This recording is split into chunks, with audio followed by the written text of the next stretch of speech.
যে কোনো ব্যক্তি যদি অতিমাত্রায় লালা আসে, এটা যেন বেশি বেশি থুতু ফেলার মাধ্যমে এটা যেন মুখ থেকে নিষ্কাশন করতে চেষ্টা না করে।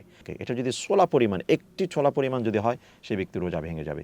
তার চেয়ে কম যদি, সর্বোপরি পেটের ভিতর যেন কোনো কিছু না যায়, এটা আমাদেরকে অবশ্যই অবশ্যই লক্ষ্য রাখতে হবে।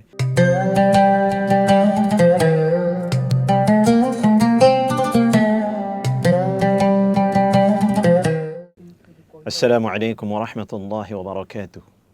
সম্মানিত দর্শকবৃন্দ, রূপালী বাংলাদেশের বিশেষ আয়োজন হৃদয়ে রমাদান অনুষ্ঠানে আপনাদের সকলকে সাদর স্বাগতম। আপনাদের সাথে রয়েছি আমি হাফেজ মাওলানা মুফতি মোহাম্মদ দিলাওয়ার হোসেন, খতিব, বনানী সেন্ট্রাল জামে মসজিদ। সম্মানিত দর্শকবৃন্দ, এই পর্যায়ে আরেকটি গুরুত্বপূর্ণ বিষয় আমরা আলোচনা করব, যে মানুষ যখন দীর্ঘক্ষণ না খেয়ে থাকে তখন মুখের মধ্যে অনেক সময় লালা আসে, যে থুতু, লালা ইত্যাদি এগুলো অনেক সময় মুখ দিয়ে আসতে থাকে।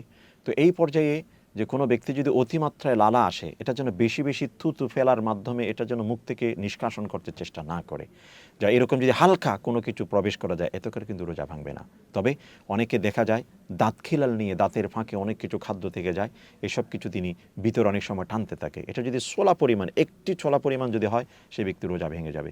তার চেয়ে কম যদি, সর্বোপরি পেটের ভিতর যেন কোনো কিছু না যায়, এটা আমাদেরকে অবশ্যই অবশ্যই লক্ষ্য রাখতে হবে।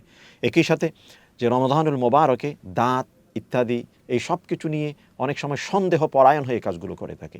কোনো সন্দেহ ভিত্তিক কোনো আমল করা, এটা ইসলাম কখনো পছন্দ করে না। এজন্য যে রমাদানুল মোবারকে রোজা রেখে কোনো ব্যক্তি ব্রাশ, রোজা রেখে কোনো ব্যক্তি মিসওয়াক করার অবশ্য অনুমতি রয়েছে।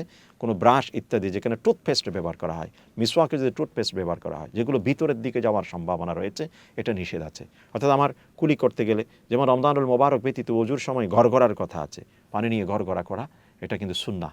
কিন্তু রমজানুল মোবারকে গড়গড়াটাকে নিষেধ করা হয়েছে, কারণ তখন পেটের ভিতর পানি যাওয়ার সম্ভাবনা রয়েছে।